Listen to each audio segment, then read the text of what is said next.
O relator da CPI do MST, o deputado federal Ricardo Salles, afirma que a comissão deve indiciar José Rainha, o deputado do PT, Valmir Assunção e também alguns assessores.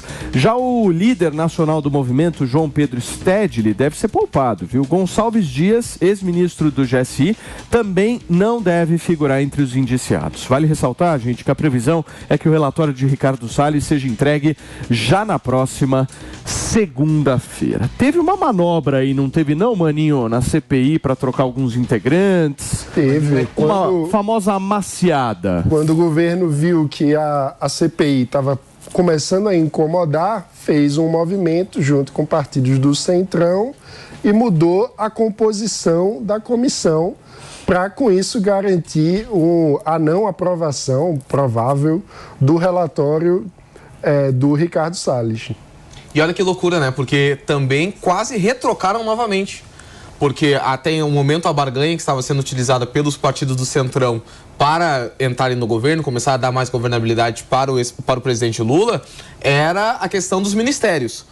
Quando o Lula viajou e atrasou as questões dos ministérios, eles passaram a utilizar a CPI, ameaçando retornar com os quadros anteriores para permitir aprovar o... Agora, a Elaine chegou aqui no estúdio hoje toda pimpona, né, Maninho? É verdade. Dizendo o seguinte, eu tenho o bastidor do MST, eu conversei com os caras e tal. Nossa, tá. Por favor, me explique. Não, e eu tô vendo que o Jota hoje tá quietinho, né? Porque o Mano tá tão virando a casaca que o Jota tá podendo ficar no WhatsApp. Ele não tá nem precisando falar hoje. Mas então, estive mesmo e quero até fazer uma retratação, porque a gente tem falado muito da CPI do MST. E é importante, a gente tem a responsabilidade, como a gente está na mídia, né? Se a gente vai falar sobre algo, opinar sobre algo, é importante que a gente saiba do que está falando, conheça o que está falando, né? E eu fui conversar com pessoas ligadas ao movimento.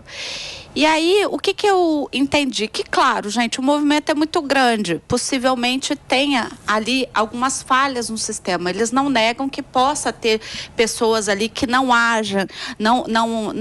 ajam de boa fé, que façam coisas que não deveriam. Eles não estão se eximindo de que isso possa acontecer. Agora, o Zé Rainha não tem patrimônio, é uma pessoa simples. O Stedley também, tá? São pessoas que trabalham de fato pelo movimento. Inclusive, eu tive com pessoas que disseram, olha, quando você vai falar com eles de alguma coisa, eles falam, não, a gente não quer dinheiro. Já que você quer apoiar, dá ônibus para ajudar a gente a levar o pessoal para a lavoura, dá isso, dá aquilo. E o que é mais importante que eles me disseram que eu Jota também... não tá gostando muito do que você tá falando. Eu tô só esperando, eu tô louco pela conclusão. Olha o meu antídoto aí. Bom, vamos lá. E o mais importante que eu não sabia, pessoal, o movimento conta com uma equipe de advogados que trabalham olhando, de fato, as terras que eles vão ocupar. Então, assim, não é aleatório, como a gente imagina, viu, ali uma terra, vai lá e invade. Mas não. Quem paga os advogados então, se não tem CNPJ? Não, eles têm pessoas que ajudam o movimento, né? Existe um movimento voluntário de ajuda. Mas não tem CNPJ, Elaine. Não, mas tem advogados que prestam ajuda à ação social. Por exemplo, Porque um movimento tão grande, com história tão longa, não tem CNPJ. Deixa eu concluir que você tá muito Jota. O que aconteceu com o Mano? O que ele tomou no café da manhã? Tudo é uma questão de contraste. Tudo é uma questão de contraste. O que foi? Você sonhou que Lula estava te batendo? Ah, meu Deus. Então, eles têm uma equipe de advogados, tá, Paulo? Que trabalha olhando terras que estão devendo ao fisco, tá? Então, assim, aquelas terras que o fisco... que devem mais ao fisco do que a terra propriamente vale, são essas terras que são eleitas. E, para além disso, tem até algumas composições mesmo, com pessoas que querem vender terra, não estão conseguindo vender suas terras Deixa eu só receber quem nos acompanha pelo rádio, Elaine. São 10 horas e 54 minutos. Para você que chegou agora na programação da Jovem Pan, a gente está repercutindo um pouco o indiciamento de Zé Rainha lá na CPI do MST. Elaine está trazendo algumas informações aqui a respeito do movimento. Tem até algumas parcerias que, assim, a pessoa quer vender a terra, ela não consegue, então o movimento entra, o governo banca, paga por essa terra. Acho tudo lindo que você falou. Eu só fico com a dúvida de que, se é bonito, se é confiável, se é honesto, Por que não tem um CNPJ? Por que não se regulariza? Por que não tem transparência para apresentar o que está sendo feito? O Zé Rainha, tá na roda. O Zé Rainha foi preso, acusado de extorsão.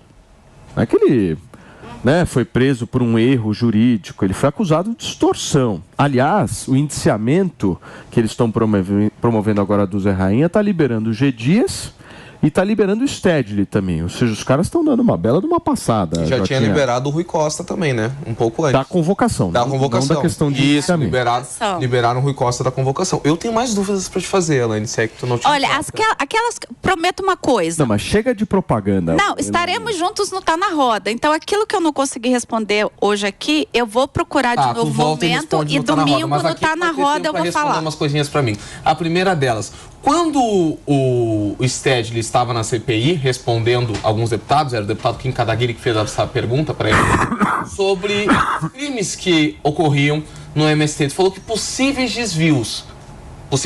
Eu não falo que assassinatos, perseguição, voto de cabresto, que era o que acontecia também, trabalho forçado, trabalho semi-escravo, são erros. E o líder, uma das lideranças que citou, o próprio Stedley, classificou tudo isso como coisas da vida. Tu achas isso normal? Olha, eu não acho normal, né? Mas eu acho que a gente está falando de uma pessoa muito simples, né? Que talvez tenha feito isso ali no calor do depoimento. Ele estava viajando para a China, Elaine. Ele está fazendo viagens internacionais. Elaine, na verdade, gente, o relatório está pronto. Simples. Jota, o relatório está pronto. O relatório é para criminalizar o MST. Isso é fato, gente. O MST que está atrasado esse relatório, né? Digamos que as práticas criminosas já existem. Na sua visão. Sim. As práticas criminosas estão colocadas, estão prontas. Então, vamos lá.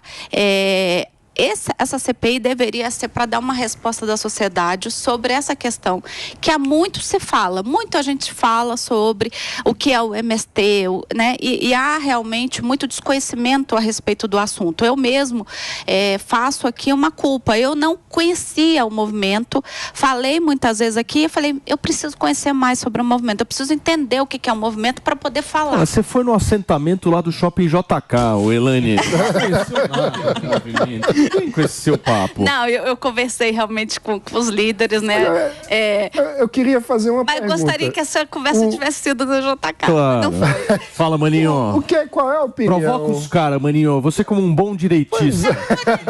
Ele tem pesadelo. Eu sou um liberal por inteiro, que respeita a propriedade privada e a democracia. E eu queria entender qual é a visão de vocês sobre o uso da violência, da invasão de prédios públicos para tentar impor uma agenda política. Porque é isso que a gente viu o MST fazer com a Embrapa ao longo desse início de governo. Invadiu o prédio da Embrapa, ocupou, para dizer só saímos daqui quando nomear quem a gente acha que deve ser nomeado no INCRA. Esse tipo de postura, na visão de vocês, é parte da democracia? Mano, peraí. É que me responderam do CNPJ, tá? Então depois eu já falo. Você tá com fome. Um abraço pra você que é fonte da Elaine, hein? Por favor. Na verdade, o MST é um movimento muito grande.